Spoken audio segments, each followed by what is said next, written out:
നമസ്കാരം സുഹൃത്തുക്കളെ, ഇന്ന് ഞാനുള്ളത് പട്ടാമ്പിയിലെ ഒരു പ്രശസ്തനായ ഡോക്ടറുടെ വീട്ടിലാണ്. അദ്ദേഹത്തിൻ്റെ പുതുതായിട്ട് കാസ്റ്റ് ചെയ്ത കോൺക്രീറ്റ് സ്ലാബിൽ ഒരുപാട് തരത്തിലുള്ള ഒരുപാട് ക്രാക്കുകൾ ഉണ്ടായിരുന്നു. മെയിൻലി തെർമൽ എക്സ്പാൻഷൻ മൂലമുള്ള ക്രാക്കുകളായിരുന്നു. അപ്പോൾ ഞങ്ങൾ സൈറ്റ് വിസിറ്റ് ചെയ്തു. അപ്പോൾ അവർ ഓൾറെഡി വെള്ളം പോണ്ട് ചെയ്ത് കെട്ടി നിർത്തിയിട്ടുണ്ടായിരുന്നു. ഒരു താഴെ വീഡിയോസ് ഞാൻ അറ്റാച്ച് ചെയ്യുന്നുണ്ട്. അത്യാവശ്യം നല്ല തരത്തിൽ തന്നെ ക്രാക്കിലൂടെ ഡ്രിപ്പിങ്ങും ഉണ്ടായിരുന്നു. അപ്പോൾ മെയിൻ റീസൺ എന്ന് പറഞ്ഞത് ശ്രിങ്കേജിൻ്റെ കൂട്ടത്തിൽ തന്നെ തെർമൽ എക്സ്പാൻഷൻ റീസൺ ആയിരുന്നു. ഒരു പ്രോപ്പർ ക്യൂറിങ് ടൈമിൽ കൊടുക്കാത്തതിൻ്റെ ക്രാക്കുകളാണ് ഉണ്ടായിരുന്നത്. അപ്പോൾ നമ്മളോട് അവരത് പ്രോപ്പറായിട്ട് റെക്ടിഫിക്കേഷൻ ചെയ്യാൻ പറഞ്ഞു. അപ്പോൾ നമ്മൾ വന്നിട്ടുണ്ട്, ക്രാക്കെല്ലാം മാപ്പ് ചെയ്ത് നമ്മൾ NRV പാക്കേഴ്സ് നമ്മളവിടെ ഫിക്സ് ചെയ്തിട്ടുണ്ട്. NRV എന്ന് പറഞ്ഞാൽ നോൺ റിട്ടേൺ വാൾവ് ആണ്. നമ്മൾ ഇവിടുന്ന് ഇഞ്ചെക്ട് ചെയ്ത് കഴിഞ്ഞാൽ ക്രാക്കിലോട്ട് പോകും.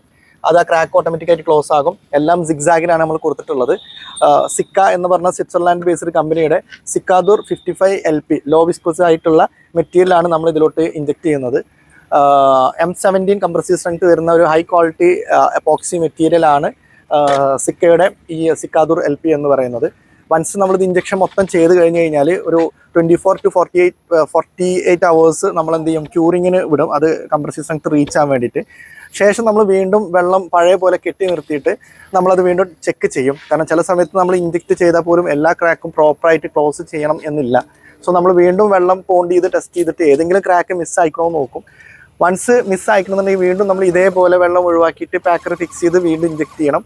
എന്നിട്ട് വീണ്ടും നമ്മൾ ടെസ്റ്റ് ചെയ്യണം. അപ്പോൾ മാത്രം നമുക്കൊരു ഫൈനലി ആ ക്രാക്ക് പ്രോപ്പറായിട്ട് ക്ലോസ് ആയി അതിൻ്റെ പഴയ ഒരു ഇൻറ്റഗ്രിറ്റി കിട്ടി ആ സ്ട്രക്ചർ അതിൻ്റെ ഒരു ഡ്യൂറബിലിറ്റിയിലോട്ട് എത്തുള്ളൂ. അപ്പോൾ ഇതാണ് നമ്മളുടെ ക്രാക്ക് ഇഞ്ചക്ഷൻ മെത്തേഡ് എന്ന് പറയുന്നത്.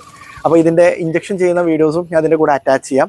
അപ്പോൾ നിങ്ങൾക്ക് ഇതിനെക്കുറിച്ച് എന്തെങ്കിലും അറിയണമെന്നുണ്ടെങ്കിൽ താഴത്തെ നമ്പറിൽ നിങ്ങൾക്ക് കോൺടാക്ട് ചെയ്യാൻ പറ്റും. അപ്പോൾ എല്ലാവർക്കും നല്ലൊരു ശുഭദിനം നേരുന്നു. Thank you.